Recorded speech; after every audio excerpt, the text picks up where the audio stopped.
उन दोनों से ब्लॉक अमाउंट भी मांगा और फीस भी मांगी। ब्लॉक अमाउंट और फीस लाख समथिंग है, ठीक है ना। तो आप सोच लो इतनी बड़ी अमाउंट मैं अचानक से पे कैसे करता। करा उनको 6 महीने का वीज़ा मिला, 6 महीने का वीज़ा खत्म हो गया, उन्होंने दोबारा अप्लाई करा। तो मैं कहूँ 10 में से कितनों को वीज़ा मिल रहा है, कितनों को थोड़ा सा रुका रहे हैं। 10 में से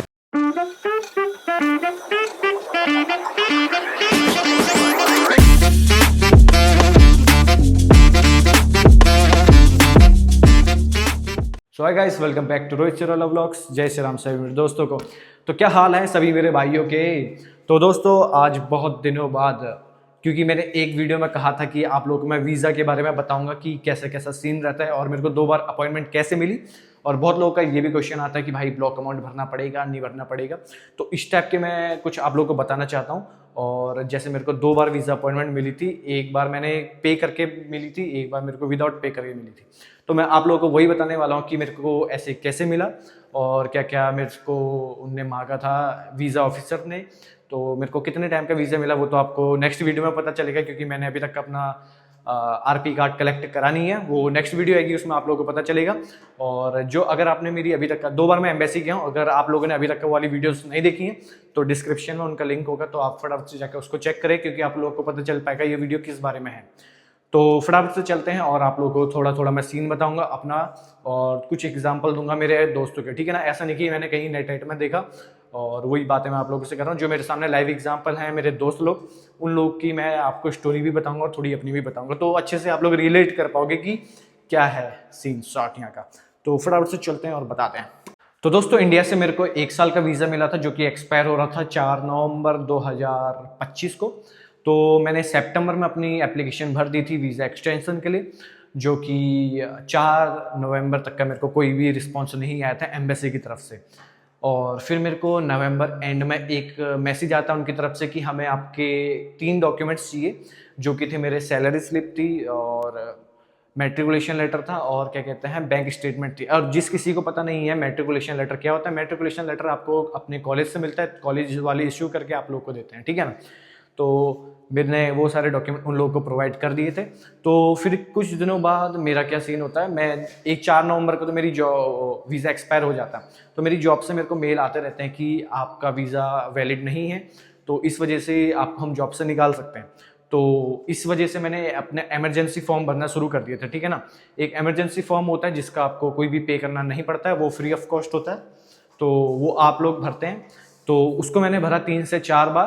तो कुछ टाइम बाद मेरे को रिस्पांस आ गया था वीज़ा ऑफिसर का कि हम लोगों ने आपके एप्लीकेशन में रिव्यू करा, तो आप आ सकते हैं। साइट से मेरे को दिसंबर एंड में बुलाया था, कब बुलाया था मेरे को डेट अभी परफेक्ट से याद नहीं है। तो फिर जिस दिन मैं वहाँ पे, वाली वीडियो मेरी अपलोड है, ठीक है ना, यहाँ पे मैं लिंक दे दूंगा। वीडियो 1 है ये, तो वीडियो 1 का यहाँ पे लिंक दे दूंगा, वीडियो 2 दूसरी। तो जब मैं वहाँ पे गया उन लोगों ने मेरे से मेरा क्या क्या मंगाया था, मेरे को वहाँ पे उन लोगों ने क्या क्या मंगाया था जब मेरी वाली अपॉइंटमेंट आई थी। तो उनने मेरे से मंगाया था कि अपना पासपोर्ट लेके आना और अपना रेजिडेंस परमिट लेके आना। तो उनने मेरे से कोई फ़ोटो वोटो नहीं मंगाई थी मेरी।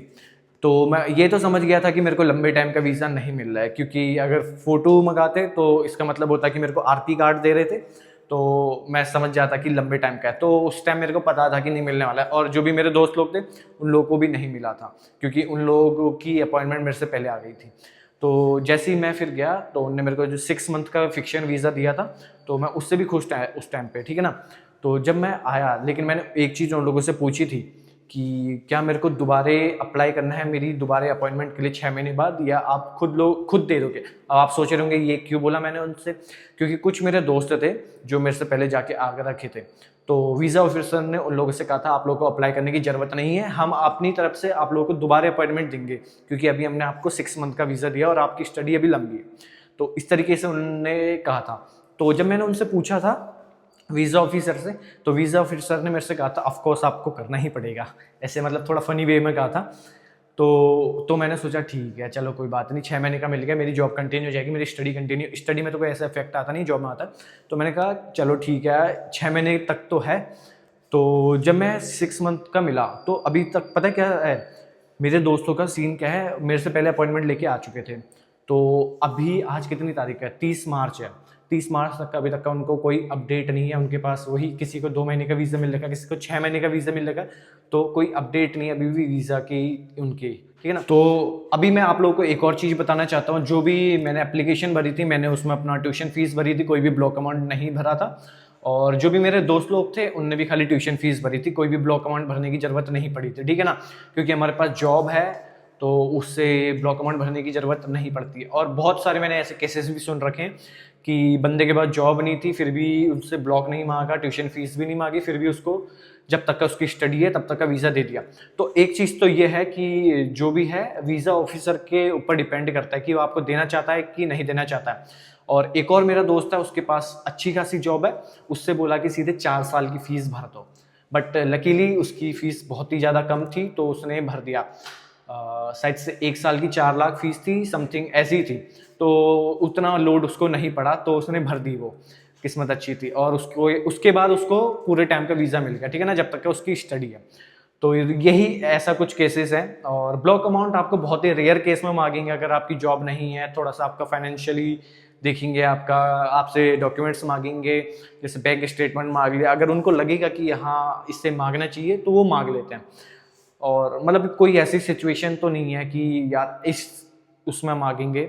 जहाँ तक मेरे को लगता है बहुत कम लोगों से मांगते हैं, मोस्टली यही कहते हैं कि अपनी ट्यूशन फीस 1 साल की पे करके आओ, फिर दोबारा अप्लाई करना, या पे करो और एक फाइनेंशियल स्टेटस लेटर होता है कॉलेज की तरफ से, तो वो चीज़ हमें दो, उसके बाद हम आपकी प्रोसेस आगे प्रोसीड करेंगे।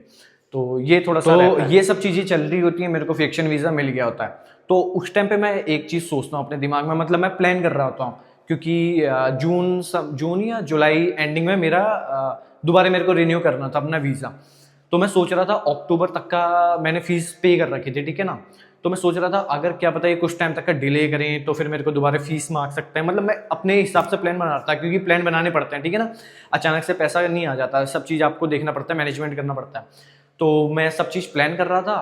तो फिर कुछ टाइम बाद मतलब आती है डेट अपना फेब आता है। फेब में 22 तारीख को, मेरे को 18 तारीख की मेरे को दोबारा अपॉइंटमेंट दे देते हैं। मैं बैठा होता हूँ, सडनली मेरे को एक मेल आती है, मतलब उसमें एक पीडीएफ होती है और उसमें लाल लाल कलर से कुछ लिखा होता है, ठीक है ना। तो फिर उस टाइम तो मेरे को बड़ा ही होता है, मेरे को ऐसी मेल क्या आ गई, और उसमें आईबैन नंबर भी था। मेरे को लगा कोई मैंने फाइन भरना है क्या है, कुछ समझ नहीं आया, क्योंकि जर्मन में लिखा हुआ था। तो फिर मैं जब उसको ट्रांसलेट करता हूँ, फिर मेरे को पता चलता है कि मेरे को दोबारा इनने अपॉइंटमेंट दे दिया, जबकि मेरा फिक्शन वीज़ा खत्म हो रहा था जून जुलाई में, और मेरे को अपॉइंटमेंट मिल गई फरवरी में। तो मैं इतना ज़्यादा खुश हुआ, मैंने कहा भाई लक भी होता है कुछ।